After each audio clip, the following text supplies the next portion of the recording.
Have you ever had sweaty palms or butterflies in your stomach before a big test or presentation? Well, those bodily functions could be caused by anxiety. Noah Webster's definition of anxiety states it is a concern or solicitude respecting some event, future or uncertain, which disturbs the mind and keeps it in a state of painful uneasiness. Anxiety is an everyday issue the world would have us believe is only treatable with self-help, therapy, or medicine.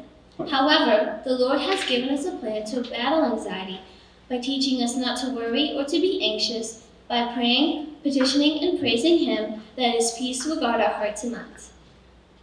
God states the first part of His anxiety battle plan in Philippians 4:6. Do not be anxious about anything. He also tells us in Jeremiah 29:11, For I know the plans I have for you, declares the Lord, plans for welfare, and not for evil, to give you a future and a hope. In this passage, God tells us the prophet Jeremiah that He cares and provides for even the smallest of creation.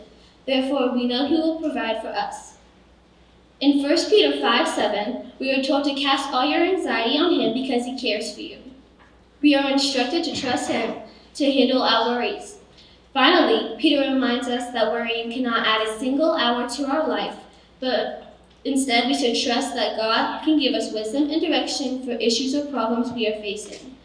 By trusting in God and remembering His loving care, Christians do not have to let worry control us.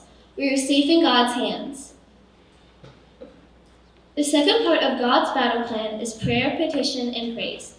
John Piper's book, Desiring God, states, when we humble ourselves before God in prayer about our anxiety, we can acknowledge our weaknesses, fears, and anxieties, and then we can begin casting that anxiety on the Lord.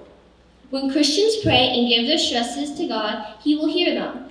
When believers remember what God has already done, it helps us remember that He hears us and will answer our prayers in His time and in His will. Petitioning is seeking and asking God for guidance, help, or strength. An example of petitioning comes from 1 Samuel when Hannah petitioned the Lord, saying that if she has a child, then she will devote his life to the Lord. When we petition and praise God, one way we can honor Him is through worship. When we worship, we are entering His gates with thanksgiving and His courts with praise. When we worship God, we have the privilege of showing Him that we remember that He is trustworthy and can do all things, including taking away our anxiety. The final part of God's battle plan is presenting our requests to God. Proverbs 3:5 tells us to trust in the Lord with all your heart and do not lean on your own understanding. Christians should completely trust in God even when things are hard. Sometimes when we're praying, Christians want an answer right away, but God is not ignoring them. Max Lucado shares that He loves the sound of our voice. We must trust that God is listening and He will let us know when the time is right. Your answer might not come overnight, but it will come. Humility commonly means that we recognize that Christians can't figure everything out on their own, but that is where God comes in. God knows that His people cannot do everything on their own, and they can be comforted by knowing that God will help and guide them. Overall, trusting and praising God is important, especially when things get tough. Even in hard times, Christians must remember God has a plan for us. The worldly response to anxiety leads us to believe that it is only treatable by therapy, medicine, or self-help.